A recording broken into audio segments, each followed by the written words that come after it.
لا إله إلا الله محمد رسول الله بھی حکمتیں ہیں.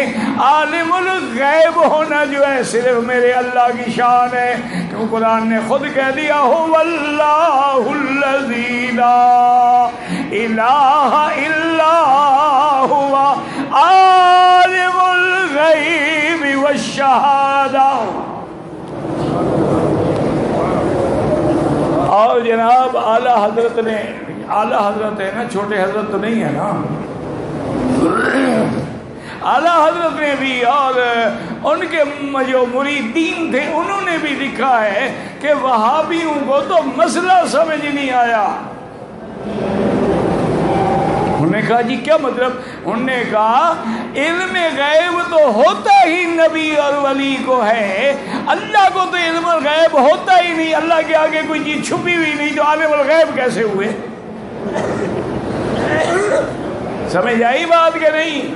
کیسے گمراہ کیا حضور کی امت کو کہ بھئی اللہ تو عالم الغیب ہو نہیں سکتا، اللہ کے آگے کچھ چھپا ہوا نہیں ہے، ہر چیز ظاہر باہر ہے، اور قیامت تک کا ذرہ ذرہ اللہ کے سامنے ہے. عالم الغیب تو نبی ہوتے ہیں جن کو پہلے پتہ نہیں ہوتا، بعد میں پتہ لگتا ہے. عالم الغیب تو ولی ہوتے ہیں جن کو پہلے پتہ نہیں ہوتا، پھر اللہ علم دیتے ہیں. خدا تو عالم الغیب نہیں ہوتا. اب ایمان سے کہیں، قرآن میں خدا کہتے ہیں عالم الغیب والشہادہ. عالم الغیب کس کی صفت ہے؟ اللہ کہتے ہیں میں عالم الغیب ہوں، اور مولوی کہتے ہیں عالم الغیب نہیں ہے. اللہ کی مانے، قرآن کی مانے، نبی کی مانے، ایسے مولوی کی مانے. باقی مسئلہ سمجھو کہ اللہ عالم الغیب کا کیا معنی؟ ما غاب عن العباد. حضور نے فرما دیا کہ میری امت اللہ کا عالم الغیب کا معنی یہ ہے کہ جو چیزیں مخلوق سے غائب ہیں ان کو بھی جاننے والا ہے. مسئلہ سمجھ آئے کہ نہیں؟ جو چیزیں مخلوق سے غائب ہیں، اب ماں ہے، بچہ پیٹ میں ہے، نہیں جانتی ہے کہ بچہ فرما بردار ہے یا نافرمان ہے، خوبصورت ہے یا بدصورت ہے، طویل ہے یا قصیر ہے، جمیل ہے یا کبھی ہے، یہ کیسا ہوگا یہ نہیں جانتی. ماں سے غائب ہے لیکن اللہ سے غائب، یہ معنی ہے عالم الغیب. اللہ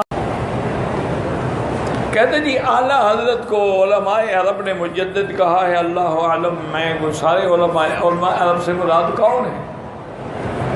جب اعلیٰ حضرت جو تھے اس دور میں کون کون علماء تھے یہ تو فیصلہ کرو نا. یہ علماء موحدین تو نہیں تھے، تو اس کی برادری کے کوئی علماء انہوں نے کہہ دیا ہوگا، اس کو تو کیا ہو گیا، کسی کے کہنے سے کیا ہو جاتا ہے، وہ مجدد بن جاتا ہے. امام احمد رضا کا نکاح کسی دیوبندی عالم نے پڑھایا تھا. اللہ عالم میں تو نہیں تھا، نہ مجھے انہوں نے بلایا تھا. نہیں اب تمہیں کیا فکر ہے، کسی نے بھی پڑھایا ہو. ایسی باتیں پوچھتے ہیں نا، پھر کہتے ہیں وکیل صاحب ناراض ہوتے ہیں. بھئی آپ کی کسی لڑکی سے تو ان کا نکاح نہیں ہوا تھا، پھر ایسے کو جواب ایسا ہی دینا چاہیے. اللہ عالم کس نے پڑھایا کس نے نہیں پڑھایا. میں بریلوی ہوں، اللہ آپ کو ہدایت دے.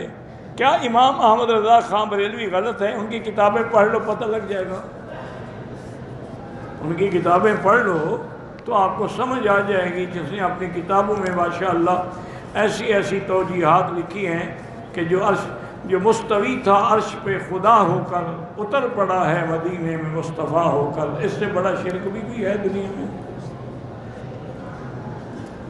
ان للہ، اب وہ مر گئے، اللہ عالم توبہ کر لی ہو. اللہ مرنے والے کے بعد کسی کا گلہ نہ کرے. ویسے بہت بڑے عالم تھے، بھٹکتے بھی عالم ہیں. جاہل کیا بھٹکے گا؟ جو تیرنا نہ جانتا ہو کیسے ڈوبے گا؟ وہ تو کنارے پہ کھڑا رہے گا نا. تیرنے والا ڈوبتا ہے. بہت بڑا عالم تھا بدبخت. اس نے جو فتاوی لکھا ہے نا اس میں بعض فقہی جزیات پہ اس کی بڑی گرفت ہے.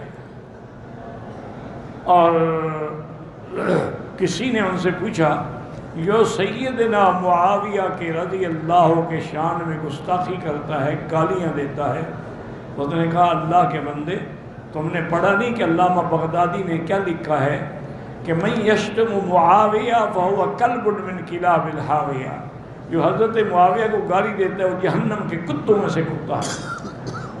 انہوں نے کہا اس کو بھونکنے دو، اس کی مرضی ہے۔